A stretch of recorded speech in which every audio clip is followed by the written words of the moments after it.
Greetings, Dario with Pinkbike here. We're going to do a little checkout video article for you in addition to the write-up below. My first product of the day is the Shimano Pro Team Tubeless floor pump.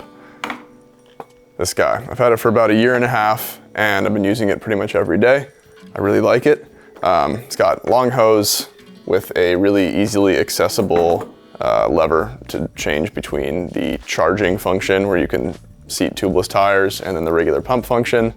The head unscrews and you can change between Presta and Schrader valves. It has a pretty accurate top dial, but I still always use a digital tire gauge when I'm setting up my tires.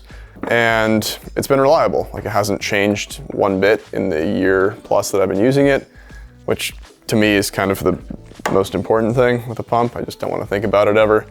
It costs $150, give or take. I've seen them for different prices online, but yeah, this is like the pump I will be using for the foreseeable future. The next product is something I've owned for a while as well. It is the Ottolock Cinch. This is just a little convenient, not terribly secure bike lock. I kind of will just like throw it in a hip pack or zip tie it to my pants if I'm going to town and I have a bike with me. I've used it for mountain bikes, commuters, whatever. It's just a convenient little stopgap to keep someone from walking away with your bike. I wouldn't leave it locked up overnight with this, but it does the trick. It's got a little 3-digit dial to, you dial in your code and open it up. The band itself is made of Kevlar and stainless steel, so it's actually like fairly durable. A few years ago I had one of these that jammed, like somehow the mechanism broke and I had to cut it, and it took me a long time to cut through with tin snips. So your mileage may vary, but it's secure enough for like a quick trip into the store or something. The Ottolock Cinch retails for about $69 US. Next product, I have the Freedom Coast aftermarket levers for TRP DHR Evo brakes, or just pretty much any of the new TRP brakes. We've all been big fans of those new TRP brakes here, but for some people the lever sits a little far out from the bars, like if you have smaller hands or prefer a bite point closer to the bars. And essentially what these levers allow you to do is bring that bite point about 12 millimeters closer. I'll have a full write-up on these that'll show the difference a bit better. And I'm doing a back-to-back comparison with these, some new levers from TRP and the Oak Components equivalent.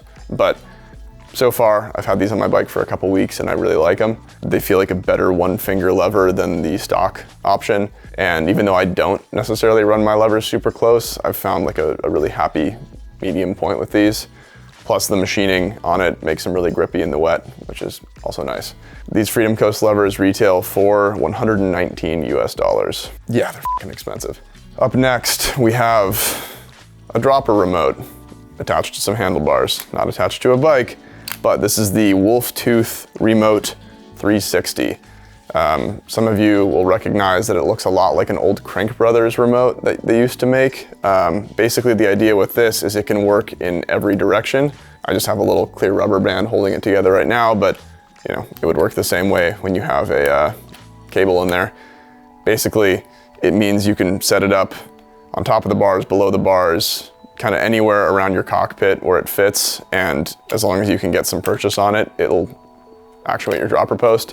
Interestingly, it's kind of come back into vogue because with e-bikes and with like more complicated lockouts showing up on some trail and cross-country bikes, this might actually be a really good alternative to a traditional lever, just because you can squeeze it into spaces where you might not want to put a regular lever. I'm gonna be running it on an e-bike that has just controls that are kind of in the way of a typical lever. It works well, like it makes your dropper go up and down, which is what you want it to do, but mostly it's gonna be for people who have like unusual cockpit setups and need something to work with that.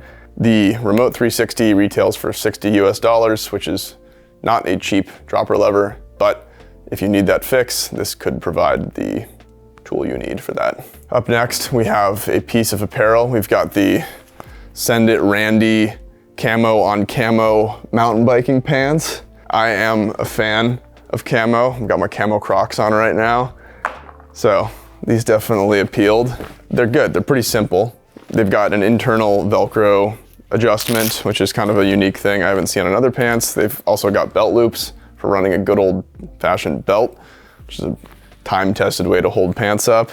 They've got 2 pockets that are a little small for my taste, but with a lot of people carrying backpacks and hip packs these days, I can see why they're a little smaller. This other camo knee panel is like a heavier Cordura material, so they should last through crashes, which are sadly kind of inevitable. And then there is ventilation in the crotch to keep things cool. Plus they've got like no seam where you're sitting on the saddle.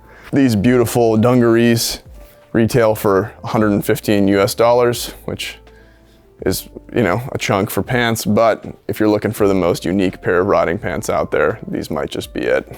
And finally, my last item is not a bike thing, but a book. This is Annihilation by Jeff Vandermeer. It's winter, it's dark, and that means it's reading season. I've been reading quite a bit, blazed through this. Luckily for me, it's part of a trilogy, so there's 2 more for me to read. It's called the Southern Reach Trilogy. It's a new, weird sci-fi novel. Basically, it's about a research mission into this Kafka-esque nightmare area called Area X. I don't want to describe it too much because like any detail becomes kind of revelatory of the plot, but if you like reading and you like sci-fi, I really, really recommend this book. I think they made it into a movie. I haven't seen the movie yet, but perhaps this week I will watch said movie. That's all for now. There will be plenty more interesting things coming across our desks in the coming months, so subscribe to stay tuned for those. And for now, hopefully if it's not too wet or snowy where you are, get out for a ride. Thanks.